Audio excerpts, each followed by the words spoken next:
वक्त आखिर एक नज्म आजकल के हालात पर के उठो हम सफ़ीरों ये मंजिल नहीं है, उठो हम सफ़ीरों ये मंजिल नहीं है, अभी पास शिकस्ता भी ये दिल नहीं है, सरों से उतारो ये नींदों के पर्दे, अभी राहबर अपना आदिल नहीं है। उठो पंडितों काजियों जत्थेदारों, उठो पंडितों काजियों जत्थेदारों, तुम अपनी किताबों को ही कुछ निहारो, जरा उनकी जानिब भी देखो जो मरते हैं, लुटते हैं, पिसते हैं, रोते हैं, डरते हैं, फिर भी परस्तिश तुम्हारी ही करते हैं।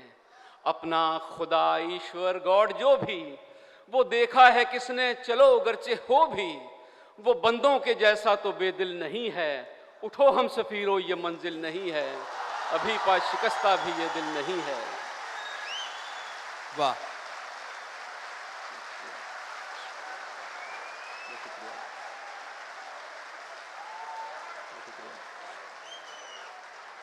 बहुत शुक्रिया।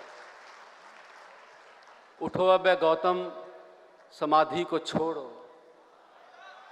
उठो अब ए गौतम समाधि को छोड़ो, उतर आओ ईसा सलीबों को तोड़ो, अब आओ मोहम्मद कहो फिर से कुरान कि फिर से मोहब्बत को भूला है इंसान। अब आओ ए नानक निगहबान बनकर, चले आओ अब तो हिमालय से शंकर कि फिर जहर को इस जमीन से मिटाओ। बहुत शुक्रिया। उठो अब ए गौतम समाधि को छोड़ो, उतर आओ ईसा सलीबों को तोड़ो, अब आओ मोहम्मद कहो फिर से कुरान कि फिर से मोहब्बत को भूला है इंसान। अब आओ ए नानक निगहबान बनकर, चले आओ अब तो हिमालय से शंकर कि फिर जहर को इस जमीन से मिटाओ। ओ पीरो फकीरों सभी लौट आओ, अब एक साथ सबको मोहब्बत सिखाओ। हे माधव अभी मत ये बंसी बजाओ, अभी शर्फ हमको ये हासिल नहीं है। उठो हम सफ़ीरों ये मंजिल नहीं है।